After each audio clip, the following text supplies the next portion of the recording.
a todos. Eu sou o Lucas Jor, trabalho com pesquisa e assessoria agrícola e estamos fazendo essa série de lives em parceria com a Sementes Butiá. Já te agradeço, Dalmaso, por ter aceito o convite de estar presente aqui para nós trocar ideias e informações e passar informações para o pessoal, para o público, para agricultores, estudantes, consultores, sobre essa tecnologia, que é a Intacta 2 Extend, que vem aí para agregar em produtividade e também praticidade no manejo para os agricultores.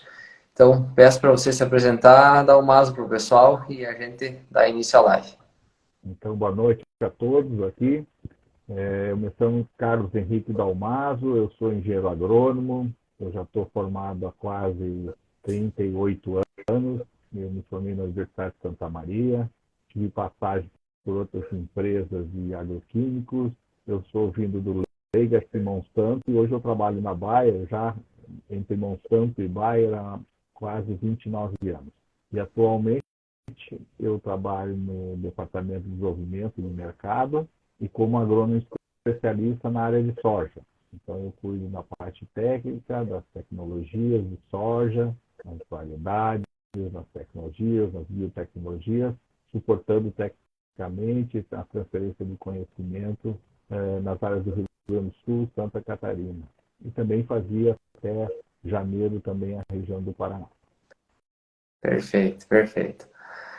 Então, Dalmaso, vamos começar. Então, você tem uma ampla experiência de Monsanto e agora, então, a Bayer, para nós começar falando sobre as biotecnologias. Então, tudo começou no surgimento da soja EGR, resistente a glifosato, e assim sucessivamente acrescentando biotecnologias para facilitar o manejo do agricultor. O senhor estava presente, então, quando foi feita essa biotecnologia de resistência ao glifosato, então você poderia comentar um pouco sobre isso, depois sobre a Intacta, a IPRO, no caso, as cultivares são resistentes à lagarta, e agora, que é o foco da nossa conversa, que é a Intacta 2 Extend. Tá bem? Eu vou abordar um pouco da história, né? Eu acho que nós Isso. passamos por um processo grandioso de revolução na agricultura, né? Acho que a gente teve uma entrada de uma agricultura num país tropical como o nosso, subtropical. Nós tivemos o plantio convencional que revolucionou também, né? Embora não Sim, adaptado aos trópicos, ele era um sistema temperado, né, da Europa, dos Estados Unidos, mas ele teve grande ajuda aí, principalmente com a Revolução Verde. Mas eu acho que a outra revolução grandiosa que esse país teve foi o plantio direto, né? E o plantio isso. direto, eu acho que proporcionou uma coisa de nós conseguimos produzir por mais tempo na mesma área, né? Então a gente conseguiu conservar um pouco mais o solo, nós conservamos, deixamos mais água dentro desse solo, né? E conseguimos sustentar muito a produtividade. Mas eu acho que um dos grandes impactos que teve junto com o plantio direto foi a entrada da biotecnologia, né? A biotecnologia veio revolucionar. E a soja foi talvez a principal cultura que impulsionou isso, né? A soja está em todos os cantos do país, desde o sul do país até os trópicos, né? E a Sim, biotecnologia foi talvez junto com uma revolução, foi a que trouxe uma possibilidade de a gente, na primeiro evento da soja RR, de controlar plantas daninhas de uma forma inovadora, né? Porque imagina, nós tínhamos naquela época 53 herbicidas, com 135 combinações. Nós tínhamos problemas seríssimos de eficácia de herbicidas por estágio de desenvolvimento, por a questão da entrada da resistência, os primeiros casos na época em 92, né? E nós tínhamos uma dificuldade enorme porque não tínhamos flexibilidade de controle. E é a entrada de uma biotecnologia, uma coisa, um achado, né? Colocar um gene de tolerância a um herbicida como o glifosato, um herbicida que controla mais de 300 espécies, folhas largas, folhas estreitas, sem sim, mínimo impacto em residual, nenhum residual no solo, uma eficácia comprovada, né? Que a gente tinha que ela utilizava na área de dessecação, a gente poderia utilizar em pós-emergência com total seletividade. Então, esse produto substituiu muito isso. 53 marcas comerciais com 135 combinações. Nos deu a possibilidade principalmente de uma coisa, do controle de plantas daninhas, mas do crescimento da área plantada e aí principalmente o crescimento do plantio direto. Então foi um grande impacto, né? Quando a gente teve 50% de penetração da soja RR, o impacto já era de 16% do aumento de produtividade.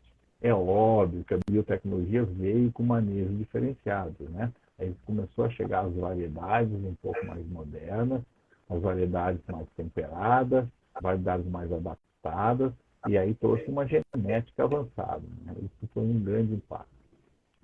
E aí a gente passou de um outro patamar, quando se viu que tinha possibilidade, a empresa que eu trabalhava, no caso do Monsanto, a gente tinha possibilidade de lançar uma outra tecnologia, aí uma tecnologia adaptada, uma biotecnologia adaptada à questão do nosso país aqui, principalmente o Brasil, onde nós temos a questão de pragas, de lagartos esfolhadoras, né? E aí nós lançamos a IPRO, né? A Intacta, que é a Intacta das linhas facilitivas, com a questão do gene do RR, nós continuamos, nós colocando um gene, um mecanismo de ação, o BT, que nos protegia das 4 principais lagartas que existiam na soja, né?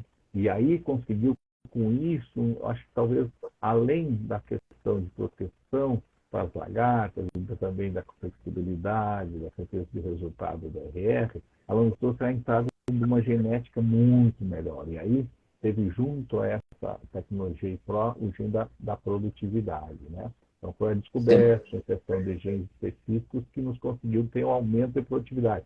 E aí o impacto, a gente tinha 50% de IPRO, a gente chegou a mais de 19% de produtividade, né? Então o impacto que a biotecnologia trouxe é grandioso, grandioso. E eu falo assim, isso só teve porque o agricultor aceitou essa tecnologia, talvez um dos países que teve a maior aceitação, e também pela forma assim, de aceitar a inovação e também as regras, né? As regras, teve marcos regulatórios importantes, a lei de proteção de cultivares, né? A aceitação de cobrar valores por isso, porque a empresa reinveste nisso. Então, os sementeiros se sentiram muito respaldados por isso, né? A regulamentação foi muito importante porque teve um investimento muito grande das empresas, mas das empresas de semente também. Então, trazendo essa tecnologia que foi fundamental em ciênciados, foi fundamental às empresas de semente, porque aí começou a trazer qualidade e material genético também, para vários grupos de maturação em diversas micro-regiões do Brasil, né? E esse foi o grande impulsionador. E agora Perfeito. eu acho que a gente tem eu acho que agora a gente tem a grande oportunidade, né? Nós temos um salto aí já de uma nova plataforma para os desafios que a gente tem no Brasil, né? Desafios de plantas daninhas e o desafio maior também pensando numa amplitude de proteção de pragas, por isso que nós estamos trazendo a Intacta 2 Extend, que também vai trazer um novo patamar de produtividade e aí com um pacote muito mais robusto de proteção, né? Perfeito, perfeito, Damaso. Essa questão que você comentou lá, quando surgiu a soja resistente ao glifosato, então, aliado a isso, já as empresas de genética de semente já começaram a selecionar cultivares e, aliado ao melhoramento, a tecnologia, né, deu esse salto em produtividade.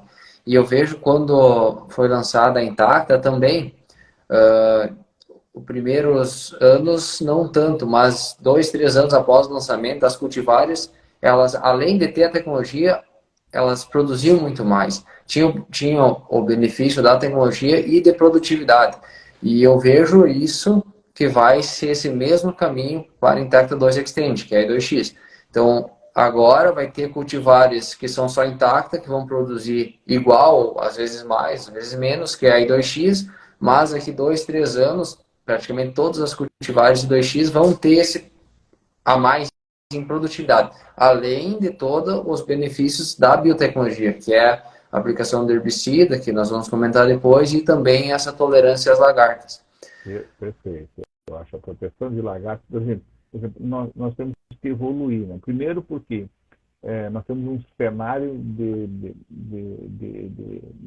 desafiante de plantas daninhas no mundo, um cenário de praga chegando fortemente, se adaptando, aí, se tornando resistente ou tolerante. Então, nós temos que ter mais robustez e mais pirimidação de proteínas, por exemplo, né, de genes, de mecanismos de ação para proteger. Além de tudo, nós temos que fazer o nosso dever de casa de plantar refúgio, né, pensando na tecnologia BT. Mas o processo de pirimidação é muito grande. E a questão de plantas daninhas, também é fundamental a gente inserir genes de mecanismos de ação que tenham poucos casos de resistência no mundo, né? E aí a gente foi muito feliz em identificar um princípio ativo, que é o dicama, que é da década de 60, que tem poucos casos de resistência, somente no Brasil, né? Não temos exposição dos herbicidas. E aí complementa nessa questão de plantas tolerantes e resistentes que está acontecendo no Brasil. É um grande desafio, e isso é uma tendência da empresa de buscar isso. Por quê? Ela investe, por exemplo, a Bayer 2,5 bilhões de euros. Para vocês terem ideia, ela investe o dobro da segunda empresa do mercado, né? Então, ela investe muita coisa em pesquisa e desenvolvimento dos projetos aí. E ela tem um foco muito claro disso aí, tá bem? E eu acho, assim, que o grande foco da empresa, mais que a biotecnologia, é a genética, né? O cavalo. Eu digo assim, a gente tem o cavaleiro, que é a biotecnologia, a gente tem outras ferramentas, mas a ferramenta mais importante é a genética, né? E aí sim que eu estou muito feliz, porque tem sempre um processo de uma mudança na tecnologia de osso, de um momento assim de uma transição. Eu digo assim que essa transição vai ser cada vez mais diminuída, né? Nós temos já processos dentro da empresa e outras também, marcadores moleculares, né?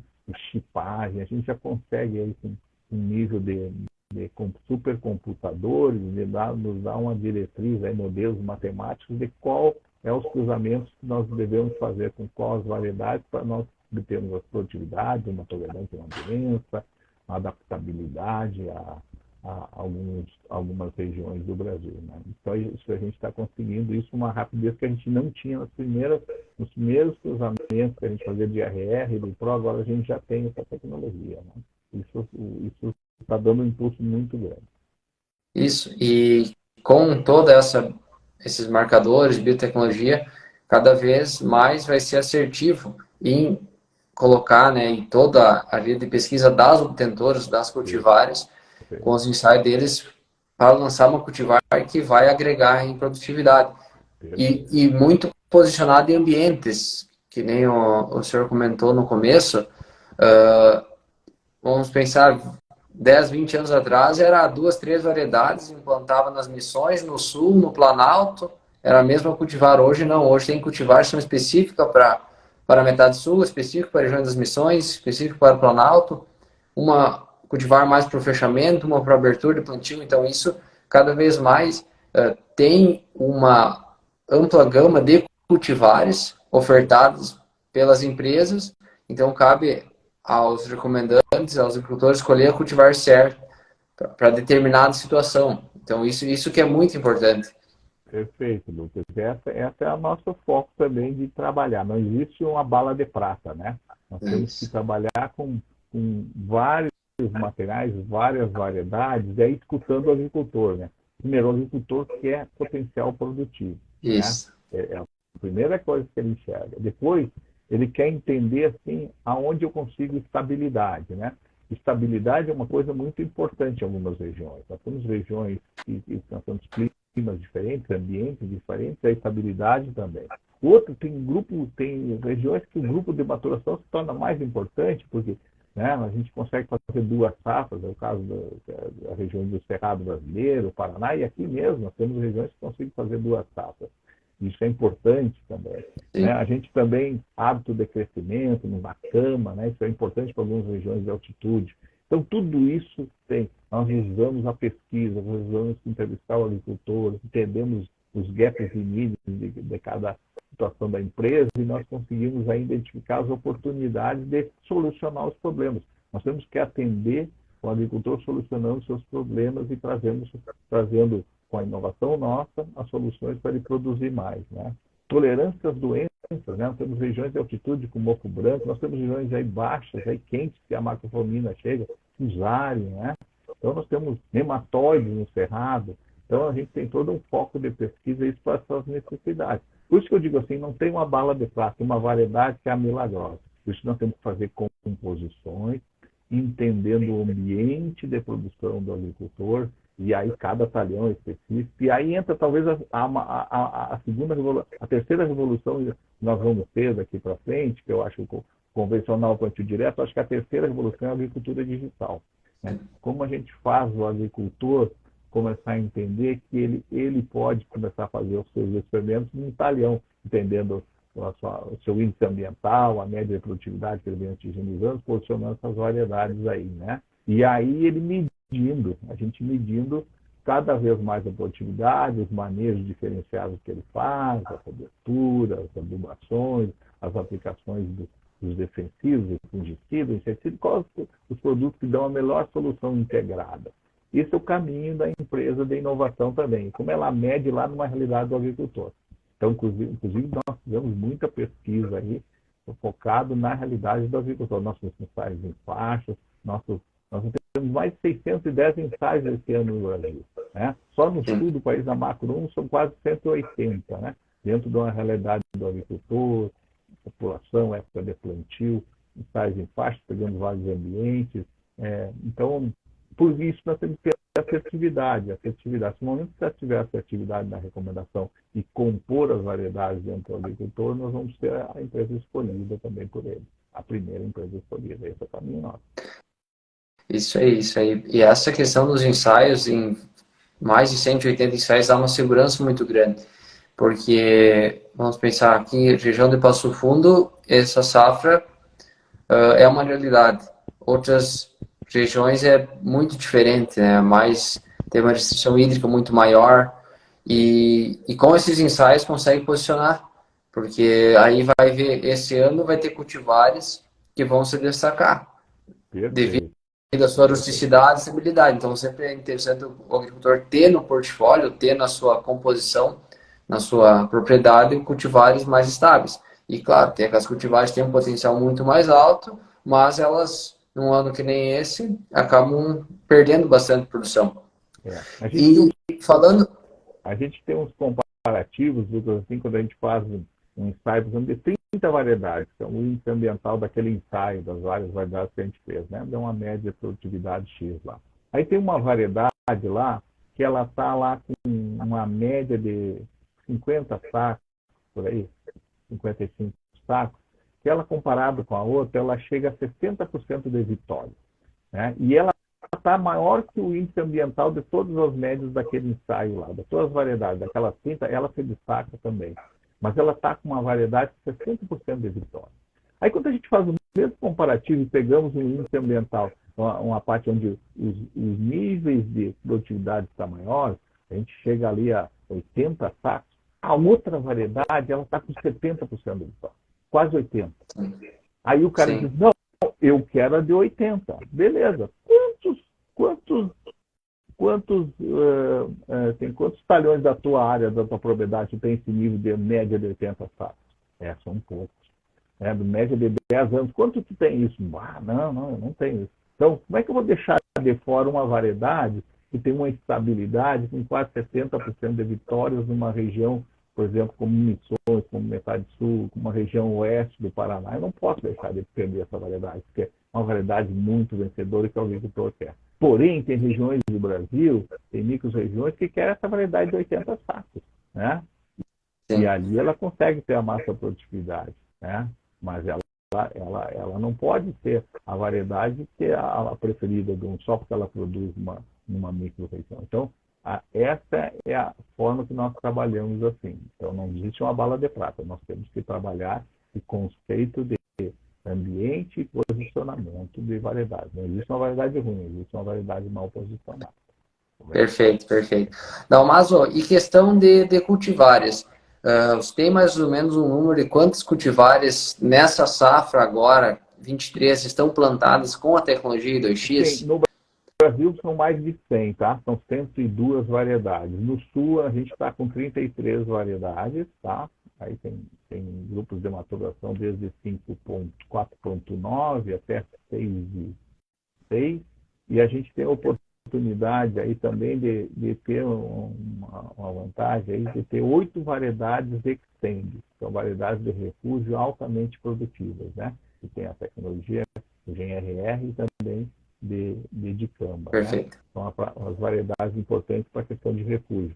Isso não tinha existia a preocupação com o IPRO de ter variedades de refúgio. Hoje nós temos uma preocupação enorme de trazer para o agricultor variedades com alto teto produtivo e que nos dê a possibilidade de fazer refúgio, que é importante para a atividade das biotecnologias. Então, eu acho que esse Perfeito. avanço foi muito rápido comparado com o IPRO, né? Muito rápido, muito rápido. Sim.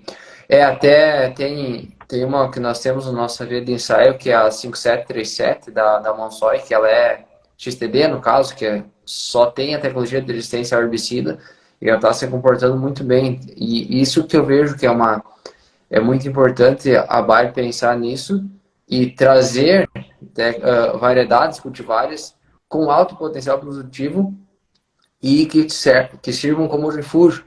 Porque se tiver um refúgio, tem um refúgio, mas ele vai produzir 5, 10 sacos a menos, o pessoal não vai aderir. E eu vejo que essa 5737 é uma das que eu conheço, que acredito que vai ganhar muito mercado na próxima safra, que ela vem como lançamento. E essas 33 que tem no sul são plantadas, mas tem muitas variedades que vão ser lançadas para a próxima safra, que seria 23, 24, né? Isso. Tem muitas variedades que já estão posicionadas, mas ainda não tem um volume para ser comercializadas. Elas foram avançadas, mas elas estão ainda num processo agora de multiplicação e já de áreas de geração de demanda para ter volumes maiores de comercialização. Legal que elas já estão aí, elas são produtivas, são testadas, né? São Sim. adaptadas, é muito legal. E que você falou aí de refúgio, cara, o refúgio é a grande atratividade do agricultor, ele produzir mais, né? Então, a primeira pergunta que a gente faz para ele, o que você mais gosta de uma variedade? Ser mais produtiva, legal. Hoje ele também gosta de praga, sabe? Ele fala o seguinte, o que você gostaria também? Eu gostaria de ter uma variedade com maior proteção de pragas, que ele fala para nós. Estabilidade, ciclo, né? Mas quando a gente fala refúgio, ele tem aquilo. Mas quando ele começa a plantar as áreas existentes, ele nota que, cara, vale a pena você fazer o refúgio. Por quê? Porque essas variedades são tão ou mais produtivas que as I2X. Nós temos variedades existentes mais produtivas que I2X. O nosso portfólio tem mesmo, né? Com arquiteturas amplamente adaptadas ao que o agricultor quer, forma de taxas, baixo acabamento, muito legal. Com uma sanidade maravilhosa, né? E a gente está fazendo tudo para isso, para que haja penetração do refúgio, para nos dar longevidade. De nada adianta a gente dar a gente se a gente não tiver uma forma de dar longevidade à tecnologia. É muito caro para produzir uma tecnologia dessa, nós perdemos.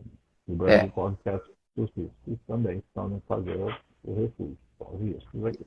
Isso aí, eu vejo, porque uma das cultivares, no caso, que a gente citou, então, essa 5737, ela vem, eu acredito que ela vai, se ela não produzir mais, vai produzir a mesma coisa, falando de Monsoy, que é a 5710.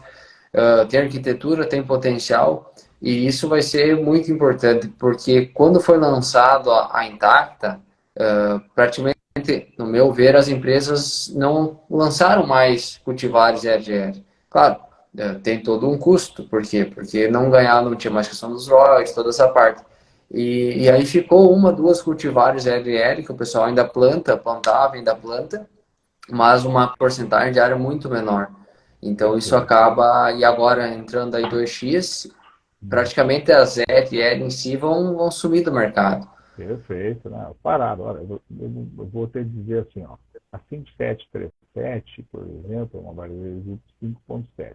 Você tem ideia, ela dá mais de 75% de índice de vitória, com mais de 5 destaques sobre a principal variedade RE que se plantava na Mix 103, que era um canhão de produtividade. Eu não vou falar dela, mas é uma cultivar que foi muito plantada. Então, foi tudo uma evolução, um ganho genético que a gente teve aí fortemente. Então não Sim. se justifica mais, né?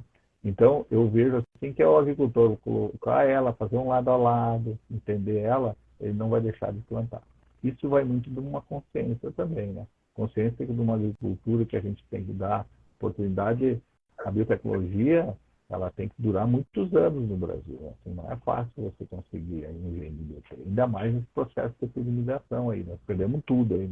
Nós estamos até com algumas coisas prontas para vir daqui a alguns anos, daqui a uns 4 anos aí, que ela vai ser piramidada, mas de nada adianta se nós não tivermos o recurso. Né? O recurso é Sim, fundamental. Para isso a gente está trazendo para o agricultor o ganho dele, que é em produtividade. isso aí, isso aí. Então, nós vamos falar um pouco mais específico da tecnologia I2X. Quando é que foi o ano lançamento? Teve a questão, se o senhor puder comentar, da liberação pelos países importadores, no caso China, União Europeia, e aí quando que Sim. foi assim liberado? Ah, pode plantar. 2020 foi o marco, né? 2020 foi o marco, né? O marco nosso de ter a liberação por parte da União Europeia e da China, né? E aí a gente já estava preparado para lançar e aí chegando os materiais. Diferentemente das outras tecnologias, a gente teve também um tempo para, primeiro, a gente fazer os cruzamentos, mas também de colocar dentro da nossa recomendação um grupo importante, né? Um grupo importante de acadêmicos, né? Então a gente teve uma oportunidade que a gente não teve com a RR, com o IPRO, de botar um grupo de acadêmicos, de consultores, que a gente chama de experts, que nos ajudaram numa criação dessa inovação de posicionamento, tá? Dentro da plataforma. Pensando no herbicida e pensando também em pragas, né? E aí a gente também já colocou o germoplasma. Eles tiveram 3 anos de oportunidade de ver o herbicida, um ano lá de ver a questão de pragas e também depois no final de entender o germoplasma. E também andando nisso, um programa de stewardship já com os eleitos, aqueles primeiros que fizeram a IPRO, eles já começaram a testar nas suas áreas, né? Então, esses foram muito importantes eles, porque para as pessoas que nos abraçaram desde o início, e a gente teve a oportunidade de fazer já os primeiros ensaios, a geração de faixas, geração de demanda, vendo os resultados na realidade deles. Aí. Então, isso a gente não teve a oportunidade. Talvez o grande sucesso dessa nova plataforma vai ser assim, né? E ela tem muitos benefícios, né? Cada agricultor vai ver aonde que ela tem um pacote que se dá mais atratividade. Diferente das outras plataformas, essa tem muitas coisas diferentes. Ou é produtividade, ou é o melhor controle de folhas vagas, de plantas daninhas, ou é a questão de maior proteção de lagartos, uma amplitude maior, porque a gente colocou aí mais 2 genes que nos deram amplitude de proteção de lagartos. Então, está muito legal essa parte aí, e essa cocriação, né? Nos deu um respaldo, uma credibilidade, assim, que eu fico assim, honrado de fazer isso. Eu sempre quis fazer isso, porque eu tive a oportunidade de lançar a biotecnologia, mas em certos momentos não tivemos esse tempo, né? O processo regulatório do Brasil foi atropelado, a gente não pôde comunicar, teve muitas coisas, mas na I2X a gente está fazendo isso com muito sucesso. Aí, tá bem? Sim. Então, 2020 foi a liberação, 21 e Isso aí. 22, então agora é a E, segunda e safra que é está. a segunda safra com maior volume. Isso. Então, Isso. nós estamos já chegando em uma penetração interessante, 10% da área do Brasil. A gente vai ter uma tendência de crescer fortemente, dobrar isso aí. Então, a gente tem todo um plano aí de trabalho, e isso não é feito só pela Bayer, né? Nós temos uma gama muito enorme de licenciados. A grande, talvez, o avanço disso aí é o número de licenciados que a gente tem aí, que estão focados em genética, né? Tem muito trabalho conjunto disso também, por parte nossa, de ajudar também nesse melhor posicionamento também, né? E uma transparência muito grande com esses licenciados mesmo, né? Entendendo as oportunidades que cada um pode ter de avançar em algumas áreas aí e ter a menor penetração e maior penetração do mercado também. Isso a gente não teve essas outras oportunidades, né? E isso dá muito pelo entendimento dos licenciados que nós temos que evoluir. Nós temos que buscar coisas novas. Eles estão enxergando que a tecnologia é essa. Né? Então, talvez, hoje nós temos uma oferta gigantesca de variedades, porque muitos licenciados acreditaram nisso também. E então, nessa safra que foi semeada, em torno de 10% da área. Isso aí. Nós vamos chegar nessa 10% da área do Brasil. E ótimo. E a Bayer, a projeção, você comentou lá no começo, quando chegou em 50% de FF, aumentou a produtividade em, se não me engano, 16%. Aí chegou em 50% da intacta, aumentou também a produtividade. Vocês têm uma projeção, a Bayer tem a projeção de em quantas safras vai levar para a área cultivada no Brasil ser de 50% de I2X? ela pode chegar em 3 anos, 4 anos, isso aí. 3, A 4 gente pode anos. acreditar, né? A gente acredita isso aí também. É muito do nosso trabalho de demonstrar para o agricultor, a chegada dos materiais genéticos vão mostrar isso. Isso pode ser acelerado com a planta daninha, isso pode ser acelerado com a presença, a entrada de algumas pragas aí que a gente está vendo. Então, aí a gente vê isso aí. Mas a genética vai ser o grande percussor. A oferta de Isso. variedades adaptadas aos ambientes aí também, né? Então a gente vê uma penetração no Paraná pela grande oferta de variedades de 2X, com a realidade que eles precisam produzir. Então, é o maior crescimento. Cerrado começando também, né? Sul do país, eu vejo assim que a gente nunca teve isso no sul do país, né?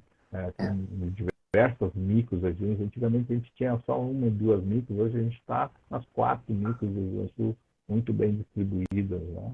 Então a gente vai ter essa oportunidade aí. E as empresas muito sérias no posicionamento, muito criteriosas aí nos ensaios, né? Sim. Isso que é o legal.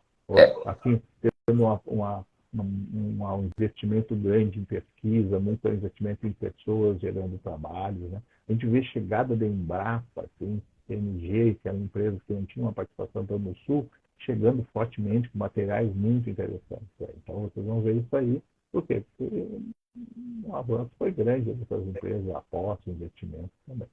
sim. E bem isso, até ó, o Marcos comentou ali e participou. Obrigado, Marcos. A questão da adesão da tecnologia vai ser muito devido à produtividade. Perfeito. O produtor ele vai. E o bom dessas tecnologias é que, mesmo que o produtor não tenha problema com planta daninha, ele pode utilizar a cultivar. No começo, o pessoal, mas eu vou plantar uma I2X, eu vou ter que aplicar de camba. Não, isso não é necessário, né? Então, o pessoal Não vai é, não acabar utilizando, porque o é, problema de planta daninha é muito localizado, não é toda a região sul, todo o sul, ou, né? Então o pessoal vai começar a utilizar essas cultivares de 2X devido à produtividade. E aí sim, tendo um problema de planta daninha, ela vai agregar muito mais. Então isso é uma informação importante para o é, pessoal, né, ficar ciente que não é porque é uma I2X que ele vai ter que utilizar de campo. Se não, precisar, utilize. perfeito. No Brasil, a última escolha deles é o setor de plantas daninhas. A praga é mais principal na escolha da variedade. Ainda a produtividade, a segunda praga. E planta Praga em daninha, cima. se a gente ajudar a manejar dentro de um sistema de produção, e esse é o propósito da Bayer, né? É uma empresa de soja, mas é uma empresa de crop protection, é uma empresa de milho. Então a gente tem que ajudar as estratégias de manejo. Para que chega na produtividade? Não tem aquela genética que se a gente não ajudar nas estratégias de manejo, por exemplo, nós estamos plantando o ano inteiro, né? Pensando logo saída da cultura e da colheita, já fazer manejo de pós-colheita, introduzir cobertura, cultivar cobertura, né?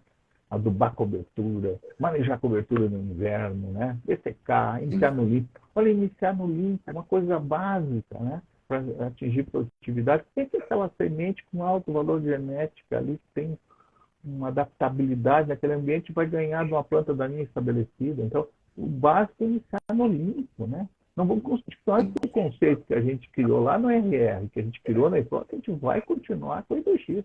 Não é porque eu tenho mais uma ferramenta que me dá uma oportunidade que eu vou abandonar isso aí. A estratégia do uso, por exemplo, de herbicidas para emergentes está dentro da nossa plataforma. Nós já falamos isso.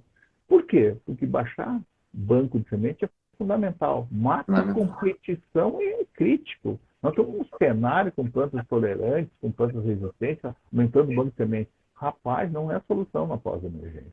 Nós temos que iniciar já no pré-plantio, a cobertura já vai fazer isso muito nessa dessecação, e usar para emergências sequenciais. Né? Isso é fundamental. O Brasil tem a grande oportunidade de usar manejos culturais para controlar a planta daninha. Né? Os Perfeito. americanos estão indo para plantar coberturas de centeio porque não sabem mais o que vão fazer lá com planta daninha. Né? Tem neve, o que eu faço? Eu espero até retardar o meu plantio por último, onde eu tenho mais solo para botar um centeio. Os argentinos também, com o melhor solo do mundo, os argentinos também, fazendo isso. Quer dizer, nós temos uma oportunidade, nós não vamos deixar de falar isso, nós não vamos. E embora nós vamos ter umas tecnologias aí com pilhamento de genes aí no futuro, de herbicidas, nós nunca vamos esquecer disso. Porque onde é que vem a produtividade? Vem do antes. Plantabilidade, né? Imagina, eu estava hoje comentando no tour, plantabilidade, né? Então a gente vai dizer para o agricultor, não deixe de plantar milho na sua área, porque você sabe plantar. Com milho você dá valor à distribuição de semente, né? Velocidade, plantio com a palha seca, fechar o sul.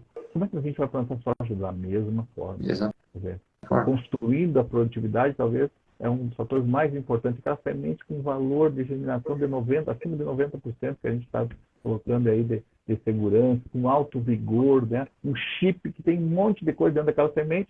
Então, errar nesse processo básico, né?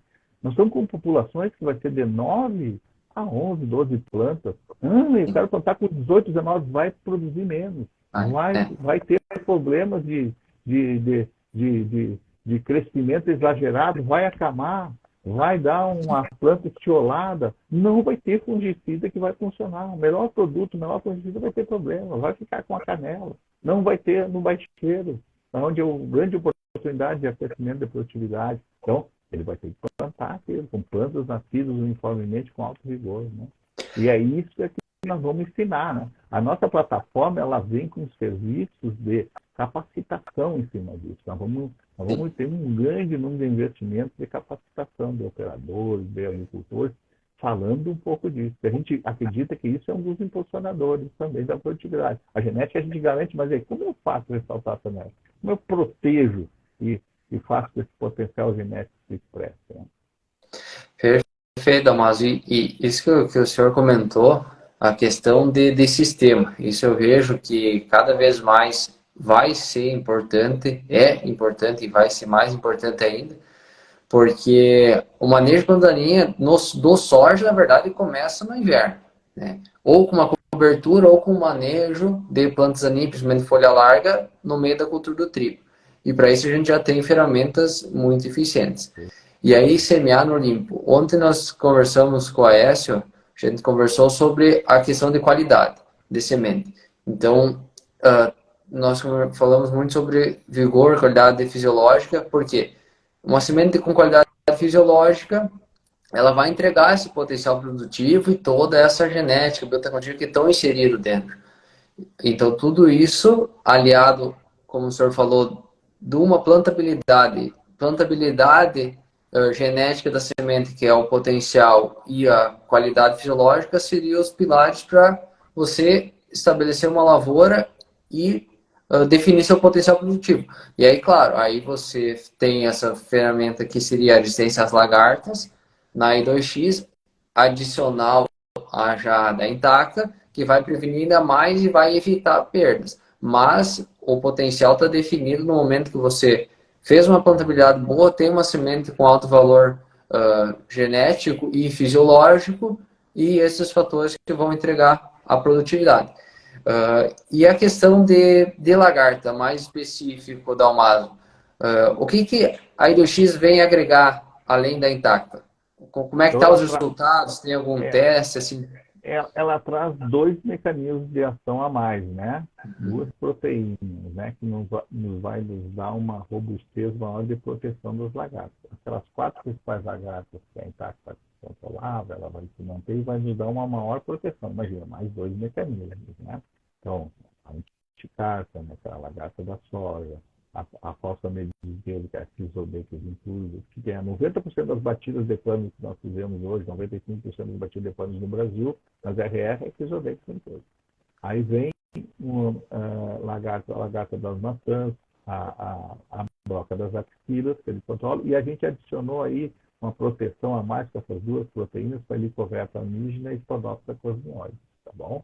Então a gente tem hoje uma robustez que entrevistando os agricultores que nos falaram, assim, então, as principais lagartas que ele tem, nós contemplamos 96% das lagartas que os agricultores têm nas áreas.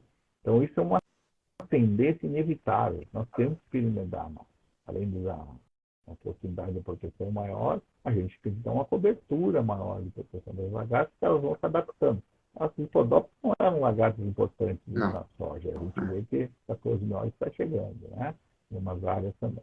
E aí a gente vê que nós temos uma diferencial nos ensaios que a gente está fazendo com os Exper, um diferencial em cima das vitroses e das tecnologias que estão chegando do concorrente no mercado. Né? Ela começa a ter uma oportunidade muito maior naquelas áreas onde eu tenho uma pressão maior de lagartas, dentro do sistema produtivo. Aí tem milho, tem algodão, né? Tem feijão, e aí a gente vê que tem muitas pontes aí, né?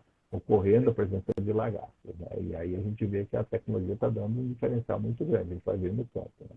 E, Essa e, questão e, de e lagartas, essa eu vejo que é uma tendência, porque o agricultor quer sempre estar protegido. Ele não vai deixar de usar inseticidas, mas ele gosta de ter uma lavoura mais protegida. E isso é inevitável. Né? E um dia que ele provou e prova e diz assim, olha, eu não abro mão. Isso foi em milho também, gente. Em milho foi a mesma coisa. Né? Então ele viu essa tecnologia de proteção de BT em lagarto nos países tropicais, onde acontece o maior problema, é uma coisa que o agricultor enxergou, e, viu e quer buscar isso aí. e até esse tempo atrás estava pesquisando, lá nos Estados Unidos, eles só têm a questão do herbicida nas tecnologias. Sim, lá tem neve, tem frio, né? É, Então a é, questão de é, pragas é bem diferente, né? O BT às vezes é para outro tipo, não é lagartos espalhadores, tá bem? isso. Mas isso, agora, daqui para frente, também a gente tem que entrar muito no monitoramento, né? Monitoramento é tudo. Por quê? Porque tem pragas que não são alvo da tecnologia, né? E às vezes a gente confunde, está lá uma diabrótica lá, né? Uhum. A larva alfinetezinha lá, né? A diabrótica está lá fazendo dano, ele acha que é lagarta. A gente tem que ir lá fazer bactéria dano e entender.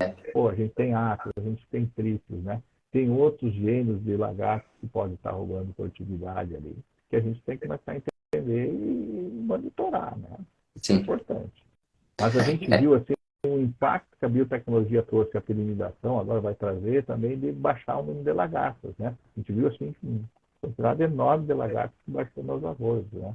Porque se tinha antes. Mas sempre atento, né? Refúgio, importante.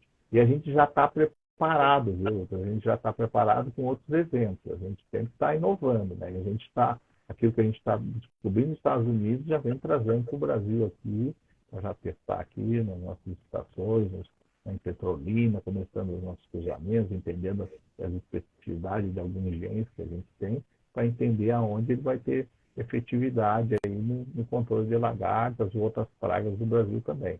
Então tem muito aporte de dinheiro e recursos já entendendo, fase 1, fase 2, assim, a descoberta, da fase de prova, assim, de a gente já está entendendo o conceito do produto.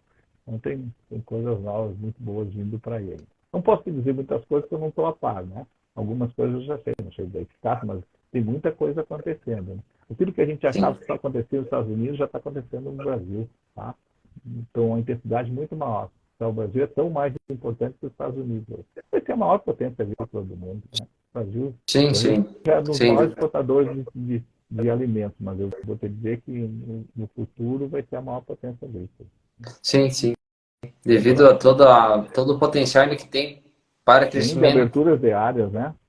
E, Tem um estudo americano do FDA que ele fez em 2016, eu leio sobre ele em 2017, que ele falava que nos países que iam produzir alimento, aí, Europa, 7%, 8%, Rússia ali, Ucrânia, também nessa faixa de 9% ali no Canadá, 10% nos Estados Unidos e 41% no Brasil. Cara. 41% que ia crescer a produção de alimentos de grãos no Brasil, né? Pela expansão da área e principalmente por tecnologia. Então, isso. isso é a Ah, aposta das mesmo, empresas.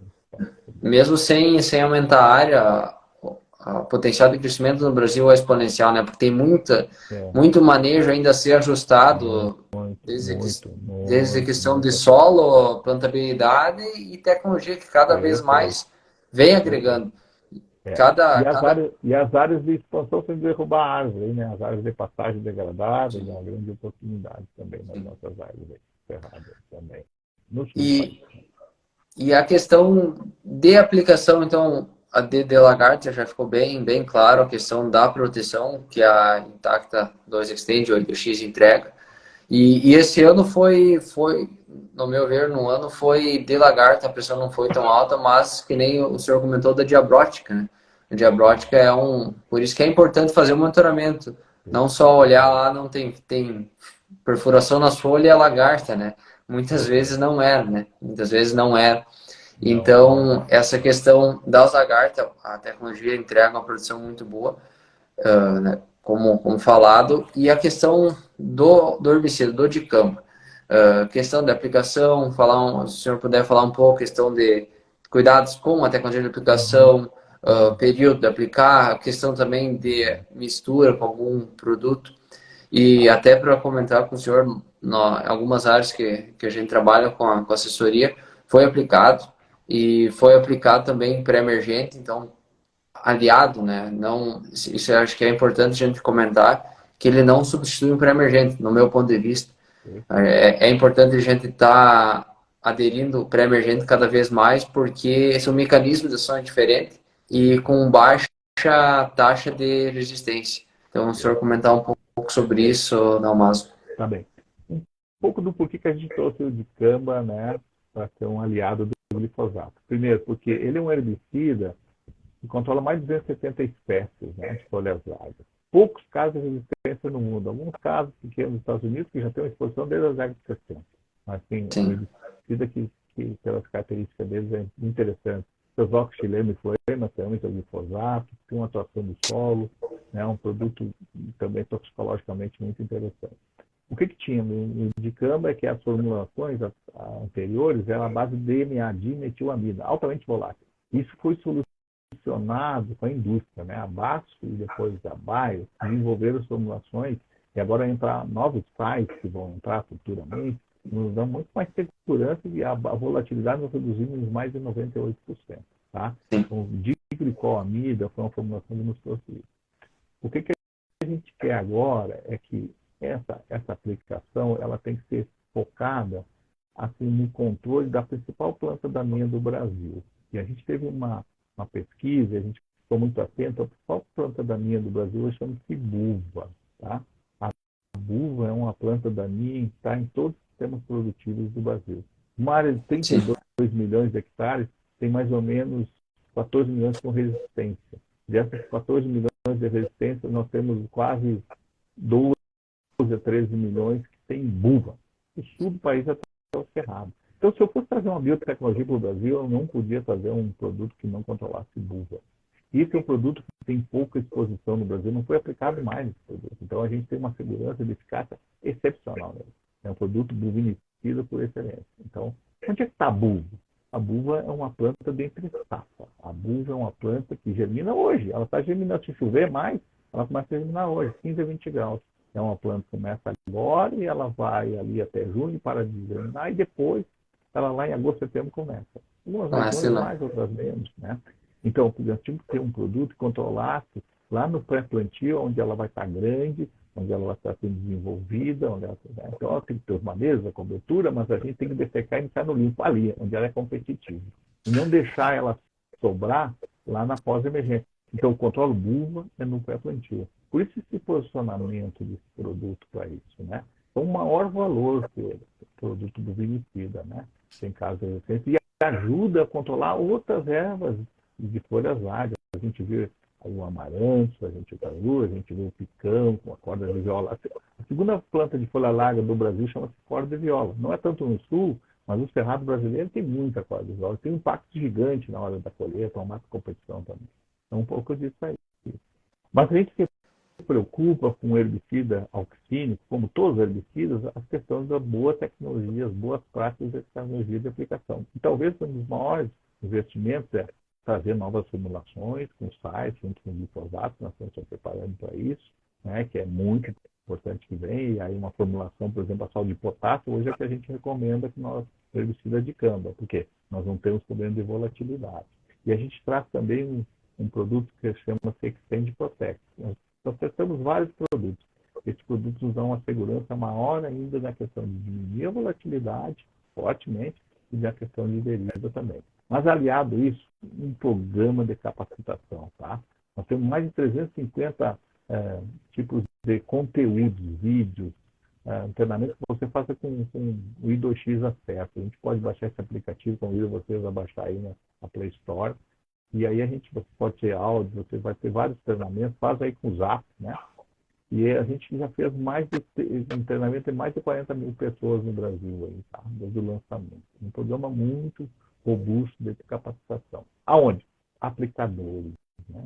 Tem toda uma parte de recomendar plantas daninhas de controle pequeno. Por quê? Não é porque o herbicida de cama tem um pouquinho mais de flexibilidade, eu vou controlar plantas grandes. Não existe mais. Tem que controlar plantas pequenas. Formulações, né, que a gente diz DGA, mas tem que trabalhar com formulações de baixa volatilidade. Nós reduzimos a questão de volatilidade. A indústria fez isso. Associar, então, o sal de potássio na nossa recomendação. Outra coisa importante, Faustino, a gente tem que trabalhar com pontas de pulverização que tem a gota ultra grossa ou extremamente grossa. São 600 micras, então a gota é extremamente grossa. O potencial de deriva dessa gota em gotas finas é 1,5%. É muito seguro. E aí outra prática que a gente recomenda para tudo de cama, tá em bula, é respeitar a distância de 50 metros. Imagina, é uma estrada. Por quê? Porque a gente não atinge a cultura sensível. Tá bem? Isso vale para todos os aplicadores. E valia para glifosato, porque o glifosato também causa injúria nas plantas também, que não são resistentes a ela. Então isso tem que ser respeitado. Tá bem? E é uma gota extremamente grossa. Outra prática é a velocidade de aplicação, né? Para não dar turbulência. A altura da barra, 50 centímetros. Umidade relativa do ar, temperatura. Coisa velha. Hoje tem muito isso. Eu trabalhei com herbicidas convencionais e esse, naquele tempo que eu ensinava, era uma das maiores demandas do agricultor, é a tecnologia de aplicação, horário de aplicação, né? Então, a umidade relativa do ar tinha que estar acima de 50%, 55%, senão evaporava a gota, né? A temperatura também. Então, isso tem que ser respeitado também. Velocidade do vento, né? A velocidade do vento tem que estar 5, 10 km por hora. Parou o vento, não aplica, inversão térmica, vai subir. Quem trabalhou com área de arroz, com aviação agrícola, a gente tinha sérios problemas que parava o vento, né? Para o avião, aí para tudo, porque essa gota não chegava no alvo. Imagina, o herbicida estava indo lá para outra área, né? Levando para uma área sensível. Quem trabalha com aviação agrícola sabe disso. Então a gente tem que tomar cuidado com isso. São técnicas velhas que a gente tem que ainda adaptar. E o legal é que tem umas normas hoje dentro do Rio Grande do Sul que faz essa educação do agricultor, necessidade de treinamentos aí, né? A gente tem uma responsabilidade, né? E a Bahia se preocupa muito com segurança, tá? Muito com segurança. Lavagem do pulverizador. Nós precisamos lavar os pulverizadores. Antes de chegar ao de campo, já tinha produtos sensíveis aí que estavam no pulverizador, a gente tem que lavar. Qual é as biotecnologias que vão trabalhar aí, a gente? Não sabe. Tudo tem que ser num processo que terminou a aplicação, lava o pulverizador, tá? Então, isso tem que ser batido e conversado. Nós temos de mostrar para a sociedade que nós estamos fazendo sempre a conservação do ambiente, nós estamos preocupados aí não trazer impactos aí para as outras culturas que são sensíveis, que não tem nada a ver, né? E é tudo para qualquer tipo de defensivo agrícola. E outro, que o produto tem que atingir o alvo. Mas nós vamos ensinar com essas técnicas que o fungicida tem um momento certo de ser usado. A ponta nós vamos usar para o fungicida é totalmente diferente do produto químico. Não pode ser utilizado juntos, né? Por isso que a gente tem uma recomendação específica, né? Inclusive, nós temos aplicação hoje de dicamba para mais de 35 sistemas de produção, né? Aveia, soja, pousio, soja, trigo, soja, milho, safrinha, feijão e soja. Nós temos tudo um sistema de recomendação que passa de culturas de cobertura, o meu manejo, passa por verificações antecipadas, tamanho da erva, uso de pré-emergente, né? E tudo com orientação para a gente usar, inclusive, na recomendação em pós-emergência, a Sandap, que ainda é a principal molécula que controla plantas daninhas. Por quê? Porque a gente vê que se a gente fizer tudo bem feito antes, a gente não precisa usar o produto na pós-emergência. Nós temos orientação como pré-plantio dele aí no mercado. Tá bom? Por isso, nós vemos que a gente tem uma solução hoje de manejo de plantas daninhas, né? A gente não abre mão de falar sobre isso aí, tá bem? Isso. Isso é complexo? Isso é complexo? Eu digo, não é complexo. Para quem trabalha alta produtividade, isso é a essência dele, ele faz há muito tempo. Veja o melhor produtor que tem na sua região. Ele faz exatamente o que a gente prega, tá bom? E é assim que a gente quer trabalhar. Não existe solução milagrosa. Cuidado aí. Aquela solução que eu tenho, que é tão simples, tão fácil, cuidado. Ela não é isso. Não é isso que vai atingir produtividade. A agricultura é feita de processos. Né? Isso. É processo. Sistemas, né? Sistema de produção. Cara, é isso que a gente vê. A gente não pode retroceder para isso. Tá? A gente não pode. A gente, É. eu digo assim que a gente pode trabalhar simples, desde que a gente faça tudo bem feito, na hora certa, no momento certo, com capricho, né? Um amigo de seu gasto, que está lá em cima, sempre dizia isso. Nós temos que fazer tudo isso aí bem feito ainda. Não podemos retroceder, tá bom? Capricho, né? Capricho. Capricho. E tudo isso começa que nem desde um sistema, que nem, como nós comentamos, de lá no trigo ou na cobertura, fazer um manejo antecipado, trabalhar com pré-emergente já em trigo, trabalhar em soja. Então, ferramentas tem ferramentas seguras, como o senhor comentou, seguras ambientalmente, de questão de deriva, é só trabalhar com o produto certo, na hora certa, aplicação, associações certas, bem que o senhor comentou, a questão do glifosato, né? Utilizar o sal de potássio, que diminui ou não aumenta a volatilidade. Então, esses são detalhes. E também é importante frisar a questão da ASE 2X, que só pode ser aplicado de campo. Então, isso é uma informação ainda que, às vezes, até ontem nós tínhamos dia de campo, tinha alguns produtores, mas eu não posso aplicar 2,4-D, não posso aplicar o que não. E 2X é aplicação de campo em pré-semeadura. Isso é uma informação que tem que ser divulgada cada vez mais, porque o óbvio tem que ser dito. Pode ser óbvio, pode ser, já foi divulgado, mas é sempre importante, no meu ponto de vista, falar isso para o pessoal cada vez se conscientizar mais. Perfeito, perfeito. Né? E assim, olha, gente, assim, a gente tá vendo assim que muita entrada de pessoas dentro do agro, né? Muita gente jovem, que não passou algumas coisas do passado. Então, eu já estou quase 40 anos aí de mercado. Vou fazer 60 anos. Eu podia estar tentando entregar meus pontos. Não vou entregar. Eu vou falar, eu vou dizer, eu vou recuperar coisas do passado que são muito importantes para hoje, para a gente continuar tendo uma agricultura muito mais produtiva. Diversos conceitos são importantes ainda hoje. E vão adaptar a agricultura digital, a inovação, tudo. E o aprendizado é contínuo, né? É tudo isso. E nós, inevitavelmente, vamos ter uns grandes produtores. Nós temos que ser eficientes. Que bom que todo mundo continue assim. Tá? Os agricultores que consigam, a maioria, continuem produzindo aí, senão alguns vão sair. Né? Esse é um processo que a informação tem que chegar e tem que ser aplicada, né? Para tudo. Né?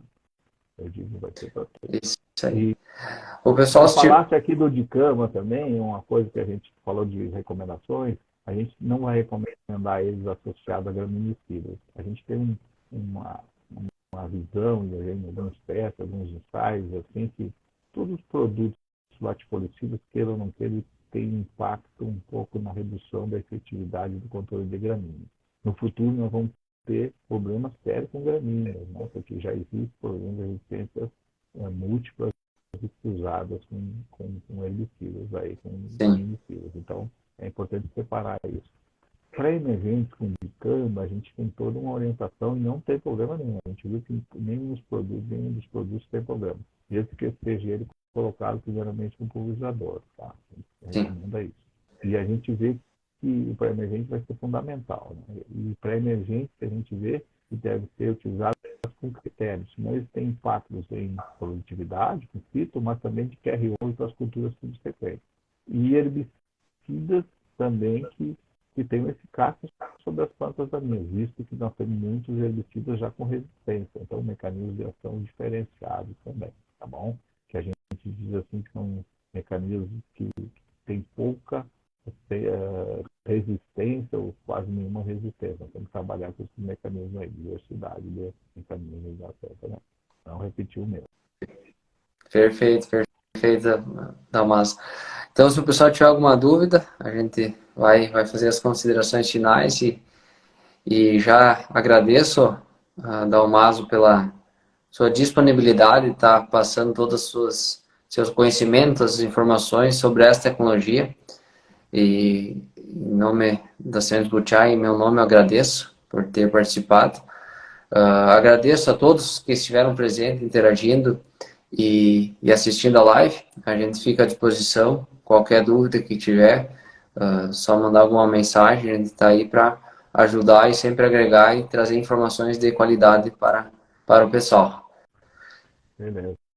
Lucas, eu agradeço a tua oportunidade, o convite. E a todos que me ouviram, tem muitos amigos, vi aqui muitos nomes dando parabéns, pessoas que fazem parte da minha carreira, da minha vida, isso é importante, novos também que me escutaram. Sempre um prazer poder compartilhar informações. Isso, para mim, é a minha essência aí como agrônomo, como uma pessoa que divide muito da minha experiência. Eu gosto muito de ter dividir essas experiências com outros. Acho que é um pouco do meu legado aí que eu quero deixar para todos aí. Procurei ser mais isento possível, né, e tentar abordar de uma forma mais ampla, mais sistêmica toda essa parte da abordagem de biotecnologia. Legal que a gente não está parado, viu, gente? Nós vamos ter coisas novas aí para o futuro, né? A gente já está preparado para lançar uma outra plataforma de soja, né? Que a gente vai trazer aí também maior maior quantidade de minimização de mecanização para lagartas e também de herbicidas, tá? Então a gente vai trazendo coisas novas também de pirimização de herbicidas, aí 4, 5 tipos de herbicidas numa única semente aí, que vai ser muito interessante. E já descobrimos um novo mecanismo de ação à base, depois de muito tempo, ninguém descobriu um novo mecanismo, a gente descobriu um mecanismo de ação, isso é muito legal, aí vai abrir para outras oportunidades aí, então vai nos dar outras ferramentas também, tá? Estamos também Isso, trabalhando com questão de percevejo, com ferrugem asiática, com coisas novas aí também. Né? A gente investe na agricultura e a brasileira está no nosso radar também. Tá que bom, isso bom? isso é ótimo e aposto todos que estão ouvindo também escutar isso, saber que tem algo novo vindo, bem que nem o Márcio comentou, depois de praticamente 30 anos sem nenhum ativo, vem um ativo novo e com certeza vai elevar ainda mais os níveis de produtividade. Então, fica o meu agradecimento ao senhor Dalmaso aí e todo o pessoal que assistiu e qualquer dúvida a gente fica à disposição. Então tá, boa noite pessoal. Obrigado, Valeu. gente. Uma boa noite aí. Se Valeu. cuidem. Boa noite. Sucesso. Valeu.